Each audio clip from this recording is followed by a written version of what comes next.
Hi students, నేను మీ economy Venkatesh సార్ని, Chiranjeevi sir విద్యార్థి, ప్రస్తుత స్టేట్ ఫ్యాకల్టీ. ఆంధ్రప్రదేశ్ రాష్ట్రంలో ఏపీఎస్సి గ్రూప్ 2 మెయిన్స్ ఎగ్జామినేషన్ దానిని ఫిబ్రవరి 23వ తారీఖున పెడదామనేసి ఏపీఎస్సి మనకు రీషెడ్యూల్ చేయడం అనేది జరిగినది. ఇప్పుడు మనకి క్లారిటీ వచ్చేసింది గ్రూప్ 2 మెయిన్స్ ఎగ్జామినేషన్ ఎప్పుడు పెడతారనేది. అయితే మళ్ళీ కూడా పోస్ట్పోన్ అవుతుందా అనే ఆలోచనలు ఎవరైనా ఉంటే వాళ్ళు ఇంకా మానేయాలి. ఓకేనా సార్, విషయం పక్కన పెడదాం. అదేవిధంగా ముఖ్యమైన సమాచారం కోసం కానీ, లేదా డైలీ కరెంట్ అఫైర్స్ కోసం కానీ, లేదా ఏదైనా ఒక సమాచారాన్ని నా నుంచి తెలుసుకోవాలనుకుంటే మన వాట్సాప్ ఛానల్ లింక్ ని డిస్క్రిప్షన్ ఇవ్వడం అనేది జరిగినది. దానిలో లాగిన్ అవ్వండి. ఫాలో కొట్టిన తర్వాత బెల్ బటన్ పై క్లిక్ చేస్తేనే నేను చేసినటువంటి ప్రతి ఒక్క పోస్ట్ మీకు నోటిఫికేషన్ అనేది వస్తుంది. అదేవిధంగా బెస్ట్ ఎకనమిక్ టెస్ట్ సిరీస్ కోసం మన యాప్ ని ఎకనమీ వెంకటేష్ సార్ అనే ఆన్లైన్ యాప్ ని ప్లే స్టోర్కి వెళ్ళి డౌన్లోడ్ చేసుకోండి. అయితే ఇప్పుడు ఫిబ్రవరి 23వ తారీఖున ఆంధ్రప్రదేశ్ రాష్ట్రంలో ఏపీ గ్రూప్ 2 మెయిన్స్ ఎగ్జామినేషన్ అనే దాన్ని పెట్టబోతున్నారు. అయితే ఫిబ్రవరి 23వ తారీఖున మెయిన్స్ ఎగ్జామినేషన్ మనం కండక్ట్ చేస్తే ఫిబ్రవరి 1వ తారీఖున మనకి పెద్ద అనౌన్స్మెంట్ అనేది వస్తుంది. అదే కేంద్ర బడ్జెట్, కేంద్ర సర్వే అనేది మనకు రావడం అనేది జరుగుతుంది. ఎవ్రీ ఇయర్ కూడా, ప్రతి సంవత్సరం కూడా ఫిబ్రవరి 1వ తారీఖున మనకి బడ్జెట్, అంతకు ముందు రోజున సర్వే అనేది రావడం జరుగుతుంది. అయితే ఫిబ్రవరి 23వ తారీఖున మనకు ఎగ్జామ్ కండక్ట్ చేస్తే ఫిబ్రవరి 1వ తారీఖున రిలీజ్ చేసేటటువంటి ఈ బడ్జెట్ సర్వేని చదవాలా సార్ అనేది అభ్యర్థుల్లో ప్రశ్న. అయితే నెక్స్ట్ ఇయర్ 2025 లో ఫిబ్రవరి 1వ తారీఖున కేంద్ర ప్రభుత్వం విడుదల చేసేటటువంటి కేంద్ర సర్వే, కేంద్ర బడ్జెట్ ని చదవాలా, లేదా ఈ సంవత్సరంలో ప్రవేశపెట్టిన బడ్జెట్ ని సర్వేని చదవాలా అనేది అభ్యర్థుల ప్రధానమైనటువంటి ప్రశ్న. ఈ సంవత్సరం సర్వే బడ్జెట్ ని బాగా చదవండి. నెక్స్ట్ ఇయర్ కి ఏదైతే సర్వే బడ్జెట్ వస్తుందో దాన్ని చదవాల్సిన అవసరం లేదని నా అభిప్రాయం. కాదు, అసలు నెక్స్ట్ బడ్జెట్ అనేది ఇవ్వడు. ఎందుకంటే ఫిబ్రవరి 1వ తారీఖున మనకి బడ్జెట్ ప్రవేశపెడితే ఆ లోపల క్వశ్చన్ పేపర్ అనేది ప్రిపేర్ చేసేస్తారు. అయితే నాకు తెలిసినంత వరకు ఈ సంవత్సరం బడ్జెట్ ని సర్వేని బాగా చదువుకొని నెక్స్ట్ ఇయర్ కి అనగా ఫిబ్రవరి 1వ తారీఖున ప్రవేశపెట్టబోయేటటువంటి బడ్జెట్ సర్వేని లైట్ పైన చూసుకుంటే బెటర్ అనిపిస్తుంది. ఎందుకు మాట చెప్తున్నానంటే యూట్యూబ్ లో ఫ్యాకల్టీస్ అందరూ కూడా ఏం చెప్తున్నారంటే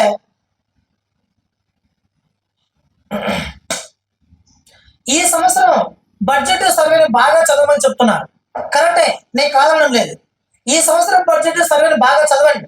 కానీ నెక్స్ట్ ఇయర్ కి 2025 ఫిబ్రవరి 1వ తారీఖున కేంద్ర బడ్జెట్, కేంద్ర సర్వే వస్తుంది కదా, ఆ రోజు వచ్చినటువంటి ఆ సర్వే బడ్జెట్ ని లైట్ గా చూసుకోమని నేను చెప్తున్నా. దీన్ని బాగా చదవండి. దాన్ని పైన చూసుకోకపోతే బెటర్ అనిపిస్తారు. సార్, ఈ మాట మీరు ఎందుకు చెప్తున్నారు సార్ అని అంటే 2023 జనవరి 8వ తారీఖున మన గ్రూప్ 1 ప్రిలిమ్స్ ఎగ్జామినేషన్ దాన్ని ఏపీఎస్సి కండక్ట్ చేసింది. అయితే 2023 జనవరి 8వ తారీఖున గ్రూప్ 1 ప్రిలిమ్స్ ఎగ్జామినేషన్ జరిగితే జనవరి 3వ తారీఖున వచ్చినటువంటి తమిళనాడులో ఒక సంఘటన జరిగింది. ఆ సంఘటన పైన ప్రశ్న అడిగాడు. ఎప్పుడు జరిగిందంటే ఆ సంఘటన 2023 జనవరి 3వ తారీఖున జరిగింది. మనకి ఆ జనవరి 3వ తారీఖున ఏదైతే ఉందో ఆ జనవరి 3వ తారీఖున ఒక విగ్రహ ప్రతిష్టాపన ఏదో జరిగింది. అప్పుడు జనవరి 3వ తారీఖున మీరు కావాలని చెక్ చేసుకోండి. జనవరి 3వ తారీఖున అది ఆ కరెంట్ అఫైర్స్ లో భాగంగా వస్తే జనవరి 8వ తారీఖున జరిగినటువంటి ఎగ్జామినేషన్ దాన్ని అడిగారు. సార్, ఇది ఎలా అడిగారు సార్ అనేసి అంటే ఒకటి చెప్తా, గుర్తుపెట్టుకోండి. మనకి ఏదైనా ఒక పేపర్లో గ్రూప్ 2 ఎగ్జామినేషన్ లో కానీ, గ్రూప్ 1 ఎగ్జామినేషన్ లో కానీ ఏదైనా ఒక పేపర్ అంటే ఇప్పుడు ఈరోజు ఇండియన్ పాలిటీ ఉంది, ఏపీ హిస్టరీ ఉంది, సైన్స్ అండ్ టెక్నాలజీ ఉంది, అదే విధంగా మనకి ఎకనామిక్ పార్ట్ ఉంది. ఈ 4 పార్ట్లు ఉన్నాయి కదా.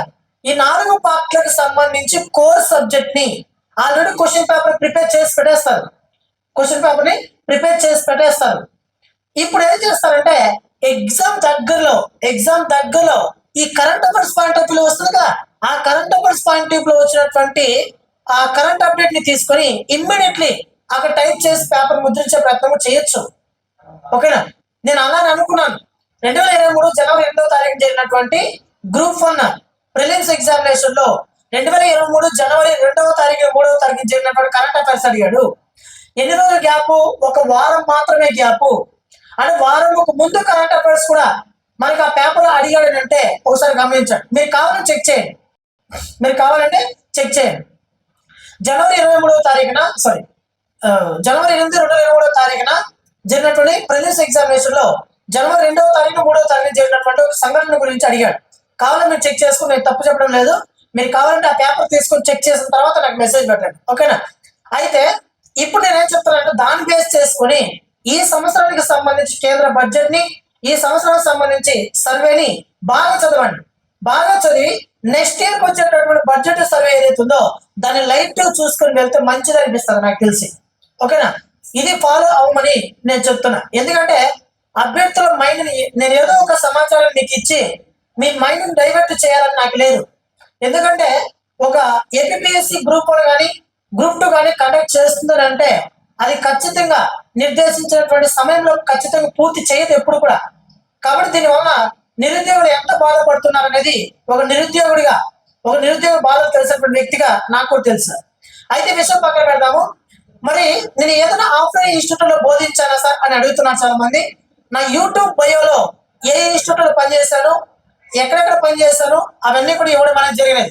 ఒకసారి చూడండి సార్. ఆ పర్సనల్ విషయాన్ని పక్కన పెడితే నేను ఇప్పటి వరకు ఇండియన్ ఎకానమీ పైన, ఏపీ ఎకానమీ పైన దాదాపు 4,000 నుంచి 5,000 బిట్ల వరకు వివిధ ఇన్స్టిట్యూట్లకు రాసిచ్చి ఉంటాను. ప్రశ్నలు రాసిచ్చి ఉంటాను. ఒక సబ్జెక్ట్ పైన ఎప్పుడైతే ఒక ప్రశ్న కాదు, 2 ప్రశ్నలు కాదు, 1000 ప్రశ్నలు ఎప్పుడైతే మనం రాసిస్తామో ఆ సబ్జెక్ట్ పైన బాగా గ్రిప్ పెరుగుతుంది.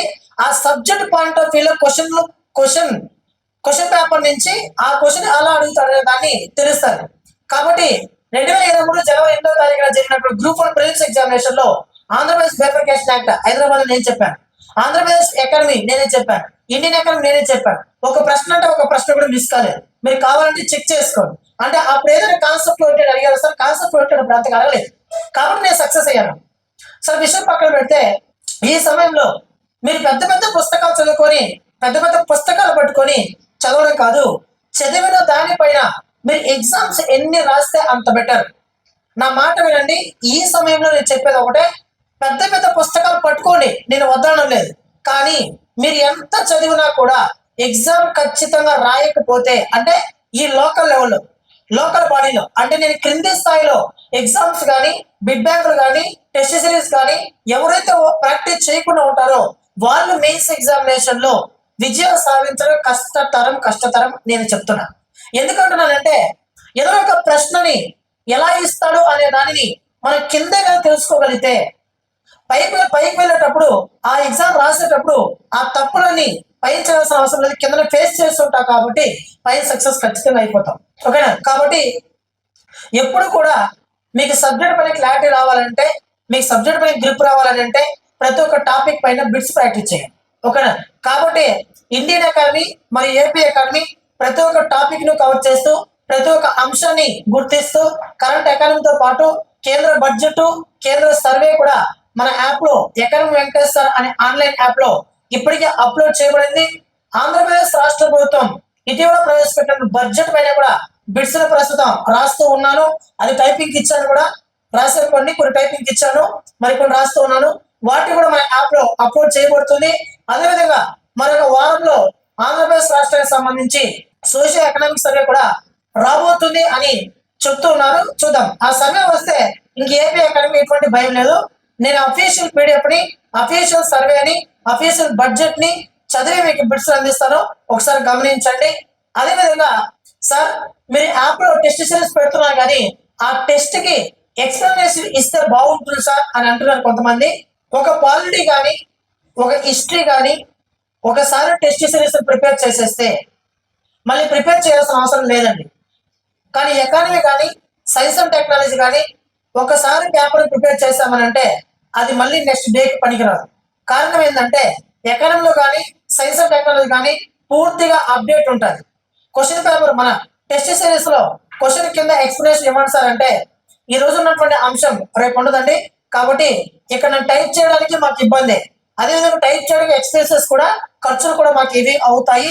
కాబట్టి మీరందరూ కూడా సహకరించాలని, అందుకోసమే మీకే హై స్టాండర్డ్ క్వశ్చన్స్ ని మారుతున్న కాలమాన పరిస్థితికి అనుగుణంగా ఆ ప్రశ్న పత్రాన్ని ప్రిపేర్ చేసి మీకు ఇవ్వడం అనేది జరిగినది. నా బిట్స్ ప్రాక్టీస్ చేయండి. ఖచ్చితంగా 50 మార్కులకు పైగా 55 మార్కులకు పైగా నా టెస్ట్ సిరీస్ ఓరియంటెడ్ రాకపోతే నన్ను ప్రశ్నించండి. నా ఫోన్ నెంబర్ కూడా ఇక్కడ ఇవ్వడం అనేది జరిగినది. అదేవిధంగా నా వాట్సాప్ ఛానల్లో నిన్న నైట్ అనగా మొన్న నైట్ నవంబర్ 12వ తారీఖున నైట్ మనకి రీసెంట్ గా డిఓఈఓ ఎగ్జామినేషన్ లో డిఓఈఓ ప్రిలిమ్స్ ఎగ్జామినేషన్ లో ఇండియన్ ఎకానమీకి సంబంధించి ప్రశ్నలు చాలా అడిగాడు. ఆ ప్రశ్న సరళి ఎలా ఉంది అనే దానిని డిఓఈఓ ఎగ్జామ్ సంబంధించి ఆ క్వశ్చన్స్ నేను మన వాట్సాప్ ఛానల్ పోస్ట్ చేశాను. ఒకసారి చూడండి, ఆ క్వశ్చన్ యొక్క సరళిని చూడండి. అంటే డిఓఈఓ ఎగ్జామ్ అంటే అంత ఆశామాష కాదు. డిఓఈఓ ఎగ్జామ్ అంటే ఒక అత్యున్నత స్థాయి ఎగ్జామ్. అది అత్యున్నత స్థాయి ఎగ్జామ్ లో మన ఇండియన్ ఎకనామిక్ పాయింట్ ఆఫ్ వ్యూలో ప్రశ్న అక్కడ అడిగాడు అంటే అది ఖచ్చితంగా గ్రూప్ 2 కూడా మ్యాచ్ అవుతుందని అర్థం. కాబట్టి ఆ ప్రశ్నను కూడా ఆ సరళిని కూడా ఒకసారి చూడండి. ఇవన్నీ కూడా పరిగణలోకి తీసుకొని నేను క్వశ్చన్ పేపర్ ప్రిపేర్ చేయడం అనేది జరిగింది. కాబట్టి నా బిట్స్ ప్రాక్టీస్ చేయండి. కేవలం 499 రూపీస్ కి ప్రస్తుతం ఇస్తున్నాం. అదేవిధంగా ఎకనమీ పరంగా మీకు గ్రూప్ 2 ఎగ్జామినేషన్ జరిగే వరకు నా నుంచి ఖచ్చితంగా నా సహకారం ఉంటుంది. ఓకేనా? అదేవిధంగా ఎకనమీ పరంగా మీకు ఏమైనా డౌట్ ఉన్నా లేదా మరొక పరంగా మీకు డౌట్ ఉన్నా, సబ్జెక్ట్ పరంగా డౌట్ ఉన్నా క్రింద కామెంట్ బాక్స్ లో కామెంట్ అయినా చేయండి. లేదా నా వాట్సాప్ నెంబర్ ఉంది, వాట్సాప్ నెంబర్ అయినా ఆ నెంబర్కైనా వాట్సాప్ మెసేజ్ కానీ వాట్సాప్ కాల్ అయినా చేయండి. అదేవిధంగా ఎవరైనా నా గురించి సమాచారం తెలుసుకోవాలనుకుంటే సబ్జెక్ట్ పరంగా నా గురించి ఏమైనా తెలుసుకోవాలనుకుంటే కామెంట్ బాక్స్ కామెంట్లు అనేది బ్యాడ్ గా చేయకండి దయచేసి. ఏదైనా ఉంటే మీకు డౌట్స్ ఉంటే అక్కడ బ్యాడ్ కామెంట్ చేసే బదులు డైరెక్ట్ గా నా వాట్సాప్ నెంబర్ కానీ నా వాట్సాప్ మెసేజ్ కానీ కాల్ చేసి డైరెక్ట్ గా అడగచ్చు. ఇది ఒక రిక్వెస్ట్ మాత్రమే. ఓకేనా? Please subscribe. ఈ లింక్ ని మీ ఫ్రెండ్స్ కి షేర్ చేయండి. అదేవిధంగా మన యాప్ ని డౌన్లోడ్ చేసుకోండి. Thank you to all.